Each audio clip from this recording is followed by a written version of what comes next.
Hey guys, അപ്പം നാളെ നമ്മൾ പുതിയൊരു ബിസിനസ് സ്റ്റാർട്ട് ചെയ്യണം. അപ്പം അതിൻ്റെതായ ലാസ്റ്റ് നിമിഷത്തിലുള്ള ഫുള്ള് തിരക്കും പരിപാടികളാണ് നിങ്ങൾ കണ്ടുകൊണ്ടിരിക്കുന്നത് കേട്ടോ. ഇപ്പം അമ്മ ആ ഷോപ്പിൽ മൊത്തം ക്ലീൻ ചെയ്യലും പരിപാടികളൊക്കെയാണ്, കാരണം മൊത്തം പൊടിയായിട്ടെ. അപ്പം ഞാനിതാ കുറച്ച് ന്യൂസ് പേപ്പറൊക്കെ ആയിട്ട് പോവാണ്. എന്നോട് ന്യൂസ് പേപ്പർ ആയിട്ട് എടുത്ത് അങ്ങോട്ട് വരാൻ വേണ്ടി പറഞ്ഞു കേട്ടോ. ഇത് ഇതാണ് നമ്മളെ ന്യൂ ഷോപ്പ് വന്നിട്ട് അമ്മ അവിടെ എൻട്രൻസിൽ നല്ല ചിരിച്ച് നിൽക്കുന്നുണ്ട്. പിന്നെ ഈ ഷോപ്പിൻ്റെ മൊത്തം ഈ ഒരു കൈൻഡ് ഓഫ് സെറ്റപ്പ് ഒക്കെ ഇതൊക്കെ അച്ഛൻ്റെ തലേന്ന് ഉദിച്ച ബുദ്ധി കേട്ടോ. അതായത് കാരണം നമുക്ക് സ്പേസ് ലിമിറ്റേഷൻസ് ഉണ്ടായിരുന്നു.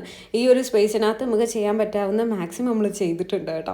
അപ്പോൾ ഇതാണ് നമ്മളെ ട്രയൽ റൂം വന്നിട്ട്. പിന്നെ ഇനിയും പണികളും കാര്യങ്ങളൊക്കെ അവിടെ ഇവിടേക്ക് ആയിട്ട് ബാക്കിയുണ്ട്. അപ്പോൾ അതിൻ്റെതായ ഭയങ്കര തിരക്കാണ്, കാരണം നാളെയാണ് നമുക്ക് ഉദ്ഘാടനം വന്നിട്ട് കേട്ടോ.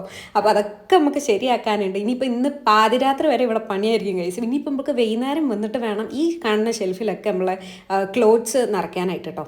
പുതിയ ഷോപ്പ് എന്ന് പറഞ്ഞാൽ എന്ത് ഷോപ്പ് എന്ന് ഞാൻ പറഞ്ഞില്ലല്ലോ, ടെക്സ്റ്റൈൽസ് ആണ് കേട്ടോ. അതായത് ലേഡീസ് ആൻഡ് കിഡ്സിന് വേണ്ടിയിട്ടുള്ളൊരു ടെക്സ്റ്റൈലാണ്. ജെൻസിൻ്റെ ഐറ്റംസ് നമ്മളിപ്പോൾ കൊണ്ടുവച്ചിട്ടില്ല, പക്ഷേ ഇനി പോകെ നമ്മൾ അതും കൂടെ ഇൻകോപ്പറേറ്റ് ചെയ്യും കേട്ടോ. അപ്പം ഇവിടെയാണ് നമ്മൾ മൊത്തം എന്താ പറയുക ക്ലോത്ത്സും കാര്യങ്ങളൊക്കെ വെക്കണം. അപ്പോൾ ഡ്രസ്സ് മെറ്റീരിയൽസൊക്കെ ഓൾറെഡി നമ്മളെ കൈമിലുണ്ട്, ഇനി അത് സെറ്റ് ചെയ്യണം കേട്ടോ. അപ്പോൾ ഞാനൊന്ന് എൻ്റെ പുരികൊന്ന് ത്രെഡ് ചെയ്ത് വന്ന് മൊത്തം ഒരു കാടത്തിൻ്റെ മാതിരി ഉണ്ടായിരുന്നു എന്നെ കാണാൻ കേട്ടോ. അപ്പോൾ അതാ നമ്മളതൊക്കെ കഴിഞ്ഞ് നേരെ വീട്ടിലേക്ക് പോവുകയാണ്.